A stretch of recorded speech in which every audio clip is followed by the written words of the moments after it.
Assalamualaikum warahmatullahi wabarakatuh, teman-teman mahasiswa yang saya hormati dan saya banggakan. Sebelum kita mulai kuliah untuk bab 8, karena ini masih suasana lebaran, saya ucapkan minal aidin wal faizin, mohon maaf lahir dan batin. Semoga semua kesalahan-kesalahan kita bisa dimaafkan, kemudian semua amal ibadah kita pada saat puasa kemarin bisa diterima oleh Allah Subhanahu wa Ta'ala.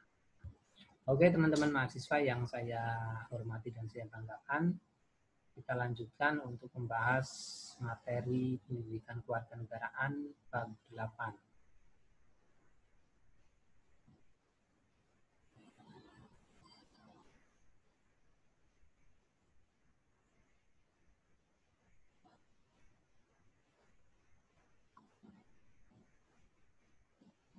Oke ya, di bab 8 ini kita akan membahas tentang wawasan Nusantara. Ya. Ini sudah saya siapkan slide untuk materinya.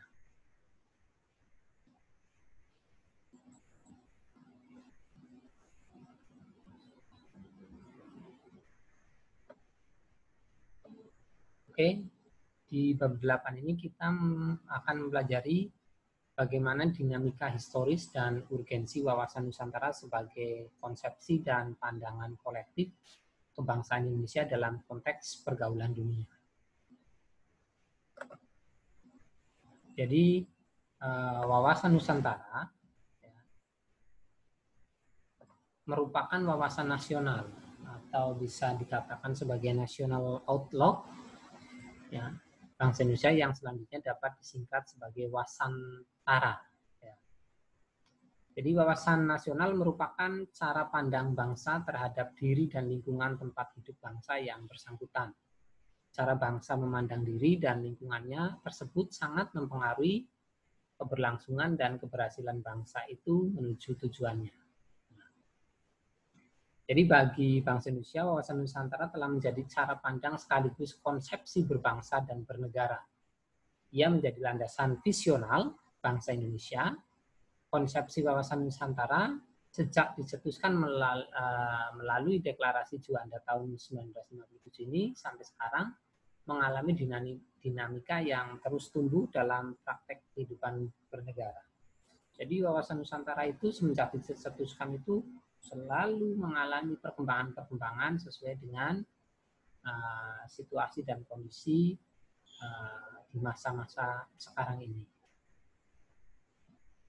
Selanjutnya, tujuan dari kita mempelajari wawasan Nusantara adalah diharapkan nanti setelah melakukan pembelajaran ini,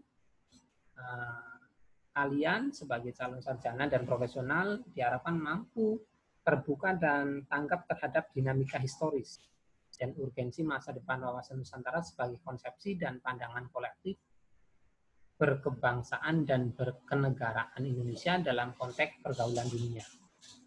Kalian juga mampu mengevaluasi dinamika historis dan urgensi wawasan Nusantara sebagai konsepsi dan pandangan kolektif kebangsaan Indonesia dalam konteks pergaulan dunia. Dan mampu menyajikan hasil kajian perseorangan mengenai suatu kasus terkait dinamika historis dan urgensi wawasan Nusantara sebagai konsepsi dan pandangan kolektif keberbangsaan dan kebernegaraan Indonesia dalam konteks pergaulan dunia. Ya, ini yang diharapkan nanti sekalian diharapkan setelah kalian mempelajari materi ini. Kemudian apa pengertian wawasan Nusantara itu sendiri? Nah, jadi kita lihat secara etimologi, kata wawasan Nusantara berasal dari dua kata, wawasan dan Nusantara. Wawasan dari kata wawas, bahasa Jawa, yang artinya pandangan.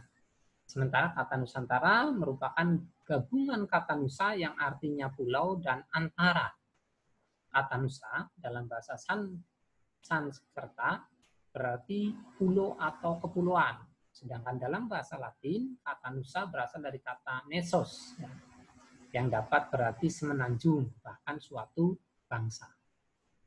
Merujuk pada pernyataan tersebut, maka kata Nusa juga mempunyai kesamaan arti dengan kata nation ya, dalam bahasa Inggris yang berarti bangsa.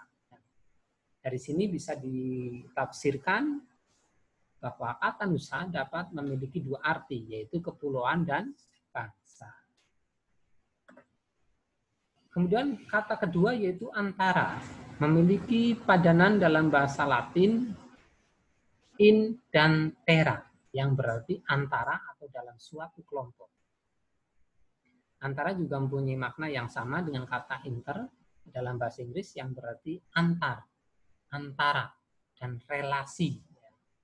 Sedangkan dalam bahasa Sanskerta, saya ulangi, sedangkan dalam bahasa Sanskerta,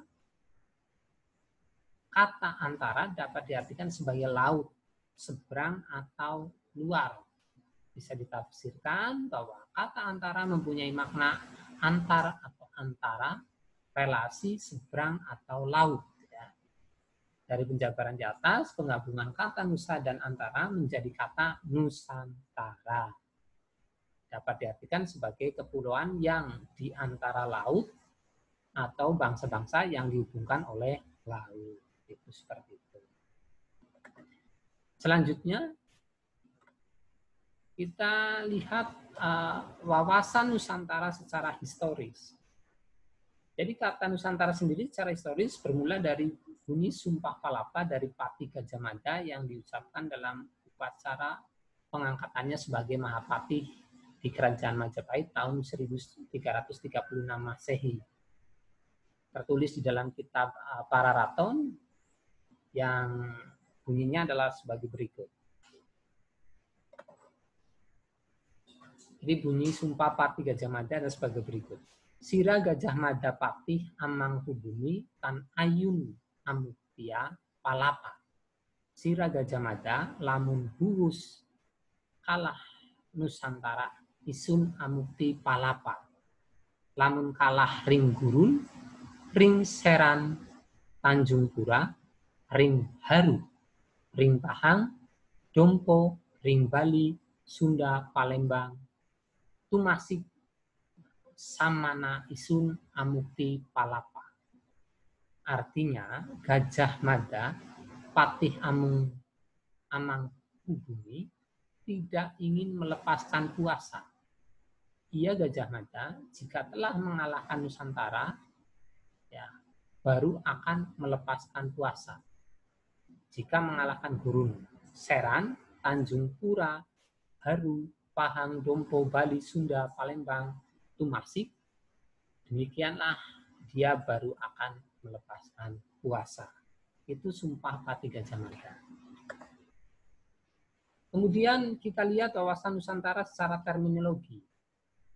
Pengertian terminologis adalah pengertian yang dihubungkan dengan konteks istilah tersebut dikemukakan. Pengertian terminologis umumnya adalah pengertian istilah menurut para ahli atau tokoh dalam lembaga yang mengkaji konsep tersebut.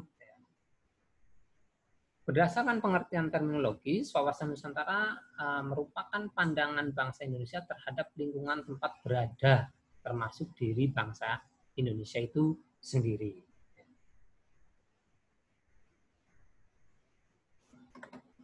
Kemudian pengertian wawasan Nusantara menurut para ahli bisa kita lihat ada beberapa ahli di sini, ya. Yang pertama menurut Hasnan Habib, dia mengatakan bahwa kebulatan wilayah nasional termasuk satu kesatuan bangsa, satu tujuan dan tekad perjuangan dan satu kesatuan hukum, satu kesatuan sosial budaya, satu kesatuan ekonomi, dan satu kesatuan hankam. Itulah pengertian wawasan Nusantara menurut Hasnan Habib. Selanjutnya, pengertian wawasan Nusantara menurut Wan Usman, itu adalah cara pandang bangsa Indonesia mengenai diri dan tanah airnya sebagai negara kepulauan dengan semua aspek kehidupan yang beragam. Selanjutnya, latar belakang historis wawasan Nusantara. Kita lihat, ya, latar belakang historis wawasan Nusantara. Jadi, lahirnya konsepsi wawasan Nusantara itu bermula dari Perdana Menteri Insinyur Haji Juanda Kartawijaya, ya. Sorry, saya ulangi, Insinyur Haji Juanda Kartawijaya yang pada tanggal 13 Desember 1157 mengeluarkan deklarasi yang selanjutnya dikenal sebagai Deklarasi Juanda. Isinya adalah bahwa segala perairan di sekitar, di antara dan yang menghubungkan pulau-pulau yang termasuk negara Indonesia dengan tidak memandang luas atau lebarnya adalah bagian-bagian yang wajar daripadanya wilayah daratan negara Indonesia, dan dengan demikian bagian daripada perairan pedalaman atau nasional yang berada di bawah kedaulatan mutlak negara Indonesia. Lalu lintas yang damai di perairan pedalaman ini bagi kapal-kapal asing dijamin selamat dan sekedar tidak bertentangan dengan atau mengganggu kedaulatan dan keselamatan negara Indonesia. Penentuan batas landas lautan teritorial yang lebarnya 12 mil diukur dari garis yang menghubungkan titik-titik ujung yang terluar pada pulau-pulau negara Indonesia. Ketentuan-ketentuan tersebut di atas akan diatur selekas-lekasnya dengan undang-undang. Itulah bunyi dari isi deklarasi Juanda pada masa itu. Kemudian isi pokok deklarasi bisa kita lihat bahwa lebar laut teritorial Indonesia 12 mil yang dihitung dari garis yang menghubungkan pulau terluar Indonesia. Dengan garis teritorial yang baru ini, wilayah Indonesia menjadi satu kesatuan wilayah. Laut di antara pulau bukan lagi sebagai pemisah karena tidak lagi laut bebas, tetapi sebagai penghubung pulau. Kemudian sebelum keluarnya deklarasi Juanda di wilayah Indonesia didasarkan pada yang namanya territorial sea, ya, maritime fringe ordonancy, ya, atau TCMKO tahun 1139,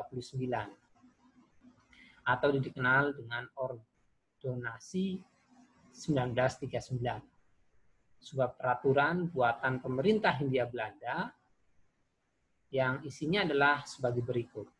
Penentuan lebar laut, lebar 3 mil laut dengan cara menarik garis pangkal berdasarkan garis air pasang surut atau kontur atau pulau atau darat. Dengan peraturan zaman Hindia Belanda tersebut, pulau-pulau di wilayah Nusantara dipisahkan oleh laut di sekelilingnya, dan setiap pulau hanya mempunyai laut di sekeliling sejauh 3 mil dari garis pantai. Laut setelah garis 3 mil merupakan laut bebas, yang berarti kapal asing boleh dengan bebas melayari laut yang memisahkan pulau-pulau tersebut. Laut dengan demikian menjadi pemisah pulau-pulau di Indonesia. Itu berdasarkan Visit NKO 1939.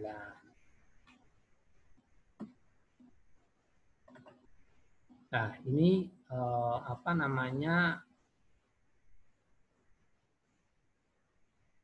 kita lihat perbedaan kedua wilayah tersebut, ya, sebelum menggunakan deklarasi Juanda. Ya, ini gambar ini adalah menggunakan Ordonansi 1939. Ya.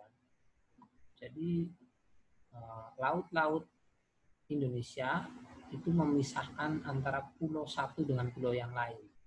Ya. Kemudian setelah ada deklarasi Juanda menjadi berubah seperti ini. Ya. Jadi semua yang di dalam, ya, kita lihat di garis-garis ini, laut ini, ya, dari Kalimantan, Sulawesi, Irian Jaya dan sebagainya, laut di dalamnya itu adalah mutlak milik Indonesia. Itu seperti itu. Nah, ini berdasarkan deklarasi Juanda 1957.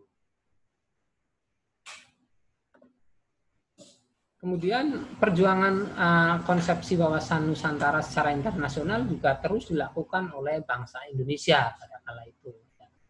Jadi tidak hanya melalui peraturan perundang-undang nasional, bangsa Indonesia juga memperjuangkan konsepsi wawasan Nusantara berdasar deklarasi Juanda ini ke forum internasional agar mendapat pengakuan bangsa lain atau masyarakat internasional. Kita lihat di sini. Jadi melalui perjuangan panjang, akhirnya konferensi PBB tanggal 30 April 1982 menerima dokumen yang bernama The United Nations Convention of the Law of the Sea, ya, atau UNCLOS. Ya. Berdasarkan Konvensi Hukum Laut 1982 tersebut diakui asas negara kepulauan, ya, archipelago state. Ya. Indonesia diakui dan diterima sebagai kelompok negara kepulauan. Jadi UNCLOS 1982 tersebut kemudian diratifikasi melalui Undang-Undang Nomor 17 tahun 1985. Kemudian berdasar Konvensi Hukum Laut tersebut, wilayah laut yang dimiliki Indonesia menjadi sangat luas, yakni mencapai 5,9 juta kilometer persegi, terdiri atas 3,2 juta kilometer persegi perairan teritorial dan 2,7 juta kilometer persegi perairan zona ekonomi eksklusif (ZEE). Luas perairan ini belum termasuk landas kontinen atau kontinental. Ya. Ini jadi berkat perjuangan bangsa Indonesia untuk memperjuangkan zona kelautan kita, kemudian sudah disahkan oleh PBB sehingga kita memiliki laut yang lebih luas. Selanjutnya ini gambar perairan, kita lihat ini gambar perairan menurut Konvensi Hukum Laut PBB 1992 yang bisa kita gambarkan seperti ini. Jadi ini kita lebih luas lagi. Perairan kepulauan, perairan kedalaman, kemudian laut teritorial 12 mil, zona tambahannya 24 mil, kemudian ZEE-nya ini dari titik terluar sampai bagian bibir pantai itu 200 sampai dengan 350 mil. Ya. Baru masuk laut bebas. Kemudian latar belakang sosiologis wawasan Nusantara. Ya, kita lihat latar belakang sosiologis wawasan Nusantara. Jadi berdasar sejarah, wawasan Nusantara bermula dari wawasan kewilayahan. Jadi ingat kita tadi deklarasi Juanda 1957 sebagai perubahan atas ordonasi 1939 berintikan mewujudkan wilayah Indonesia sebagai satu kesatuan wilayah, tidak lagi terpisah-pisah. Ya. Sebagai konsepsi kewilayahan, bangsa Indonesia mengusahakan dan memandang wilayah sebagai satu kesatuan. Jadi di dalamnya, ya, itu di dalam lingkaran wilayah Indonesia, lautnya ya milik laut Indonesia.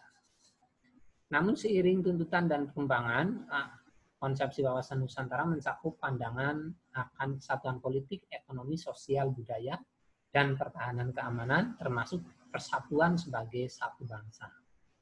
Sebagaimana dalam rumusan GBHN 1998 dikatakan bahwa wawasan Nusantara adalah cara pandang dan sikap bangsa Indonesia mengenai diri dan lingkungannya dengan mengutamakan persatuan dan kesatuan bangsa serta kesatuan wilayah dalam menyelenggarakan kehidupan bermasyarakat, berbangsa, dan bernegara.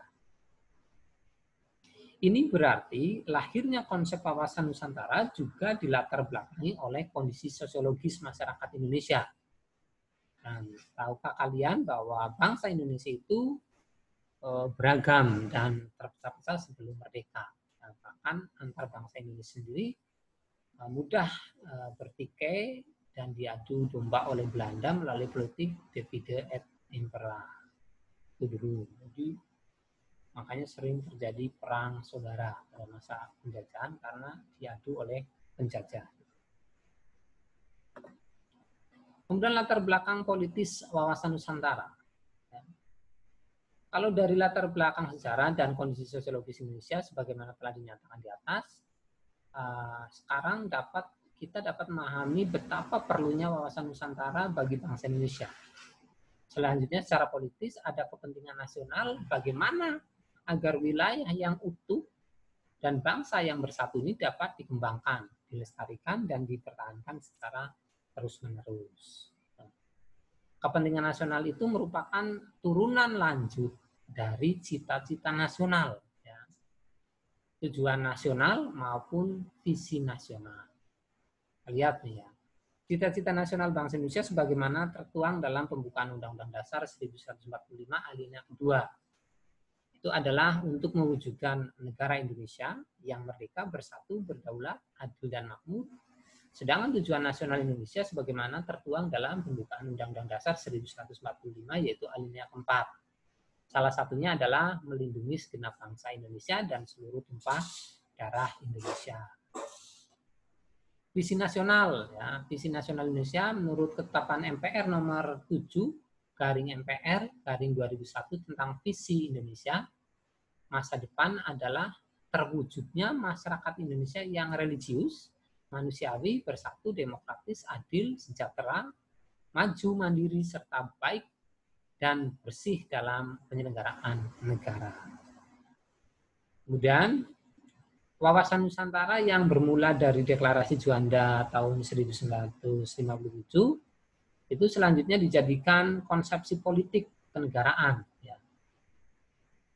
Rumusan wawasan Nusantara dimasukkan dalam naskah garis besar haluan negara atau GBHN sebagai hasil ketetapan MPR mulai tahun 1973, 1978, 1983, 1988, 1993, dan 1998. Jadi setelah GBHN tidak berlaku disebabkan MPR tidak lagi diberi kewenangan menetapkan GBHN, itu konsepsi wawasan Nusantara dimasukkan pada rumusan pasal 25A Undang-Undang Negara Republik Indonesia 1945.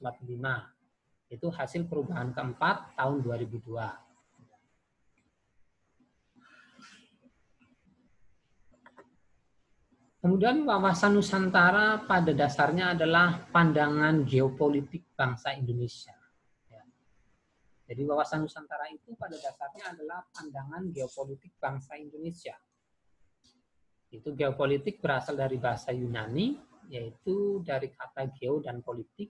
Geo berarti bumi dan politik atau politia berarti kesatuan masyarakat yang berdiri sendiri atau negara, dan tia yang berarti urusan. Sementara dalam bahasa Inggris, politik adalah suatu rangkaian asas atau prinsip, keadaan, cara, dan alat yang digunakan untuk mencapai cita-cita atau tujuan tertentu.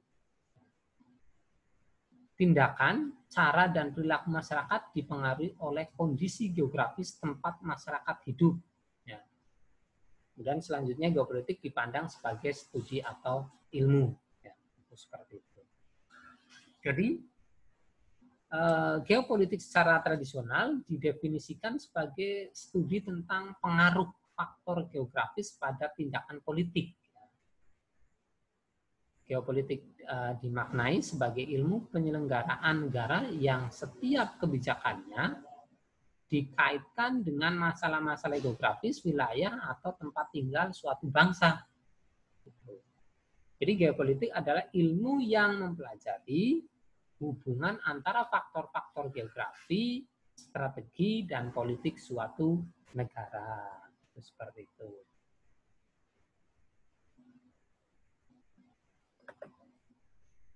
Nah, dari materi yang telah saya sampaikan panjang lebar tadi, sekarang tiba saatnya kalian untuk mengerjakan tugas yang saya berikan.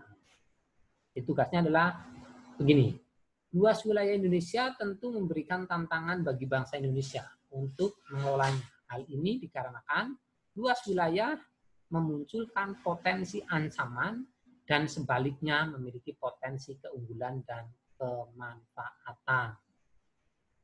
Yang harus kalian lakukan adalah identifikasi 1-10 poin potensi keunggulan dan potensi ancaman wilayah Indonesia. Ya, itu sudah ada saya contohkan ini. Nanti kalian buat seperti ini untuk mempermudah ya. Di formatnya dibuat seperti ini. Ya, nanti potensi keuntungan positif apa, potensi ancaman negatif apa, yang kedua apa, sampai 10 poin. Itu ya teman-teman, kuliah pendidikan kewarganegaraan bab 8 ini. Saya harap kalian bisa memahaminya, kalian mau membaca buku yang telah saya berikan.